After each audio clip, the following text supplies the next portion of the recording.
Kita semua tahu kesehatan mental siswa itu kan penting banget. Tapi solusinya seringkali terasa rumit, mahal, dan susah diakses. Nah, gimana kalau ternyata ada cara yang jauh lebih sederhana? Hari ini kita bakal ngupas sebuah ide brilian dari sebuah sekolah di Bulukumba. Sebuah ide tentang aksi-aksi kecil yang ternyata punya dampak super besar dan bisa mengubah banyak hal. Nah, ini dia pertanyaan intinya kan. Banyak banget siswa yang merasa tertekan, tapi mereka terlalu takut atau malu buat ngomong. Jadi, gimana caranya kita bisa menjangkau mereka yang paling butuh bantuan, tapi justru memilih untuk diam? Yuk kita cari tahu jawabannya bareng-bareng. Oke, pertama-tama kita coba bedah dulu apa sih yang disebut perjuangan dalam sunyi ini. Jadi siswa zaman sekarang tuh nggak gampang loh. Ada tekanan nilai, ada drama pertemanan, belum lagi lautan media sosial yang nggak ada habisnya. Semua itu kalau numpuk bisa jadi beban kecemasan yang berat banget dan seringnya mereka pendem sendirian. Dan disinilah letak masalah utamanya. Ada semacam celah sigma. Coba deh kita lihat perbandingan ini. Di satu sisi, siswa itu butuhnya apa? Mereka butuh dukungan yang aman, gampang, dan gak ribet.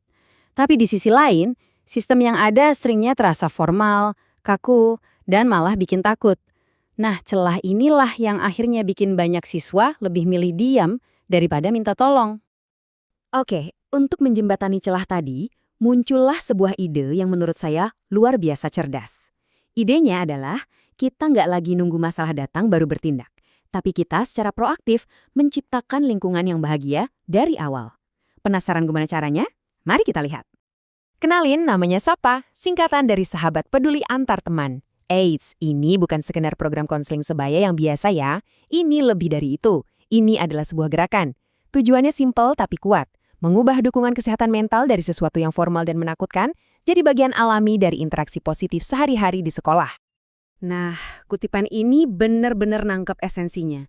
Intinya tuh gini, jangan tunggu ada api dulu, baru sibuk cari air buat madamin. SAPA ini bekerja dengan cara memastikan tanah di sekolah itu subur dengan hal-hal positif. Jadi benih-benih masalah jadi lebih sulit buat tumbuh dari awal. Keren kan? Terus gimana cara kerjanya di lapangan? Nah, kejeniusan Sapa ini justru ada pada kesederhanaannya. Semuanya itu dijalankan lewat 4 aksi yang kelihatannya kecil, tapi dampaknya luar biasa besar. Ini dia nih, 4 pilar utamanya. Ada kotak aku mau didengar, Sapa Cards Shuffle, High Five Day, dan Talk Walk. Yuk kita bedah satu persatu, biar kebayang gimana keajaiban-keajaiban kecil ini bekerja. Yang pertama, kotak aku mau didengar. Ini bukan kotak saran biasa loh. Anggap aja ini kayak katuk pengaman emosional yang sifatnya anonim. Siswa bisa nulis apa aja, rasa cemas, marah, atau sekedar cerita. Terus masukin ke kotak.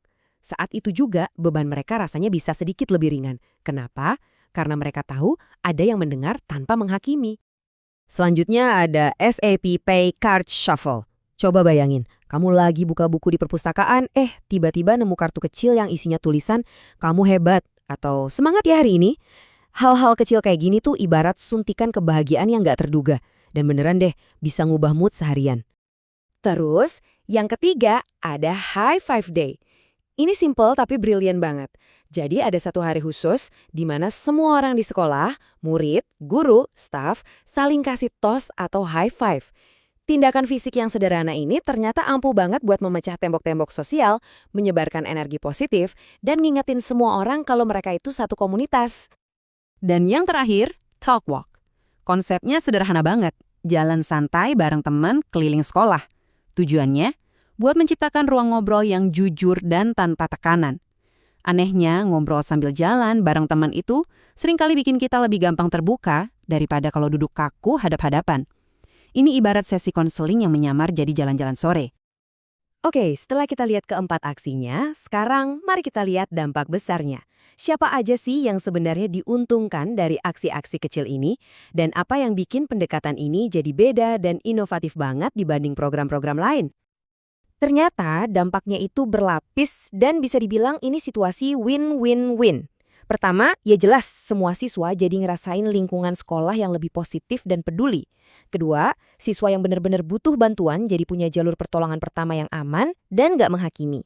Dan ketiga, siswa yang jadi sahabat pedulinya sendiri juga belajar soal empati dan kepemimpinan. Jadi, semua menang. Nah, tabel ini nunjukin bedanya dengan jelas banget. Kalau pendekatan tradisional itu sifatnya formal, terjadwal, dan intervensinya besar-besaran, SAPA justru kebalikannya. Fokusnya adalah aktivasi komunitas, aksesnya gampang dan anonim, dan metodenya lewat aksi-aksi kecil. Inilah kuncinya. Bukan soal satu program raksasa, tapi ribuan interaksi kecil yang kalau digabungin bisa mengubah budaya sekolah. Jadi, apa gambaran besarnya dari semua ini? Ini tuh bukan cuma soal bikin siswa senyum sesaat loh.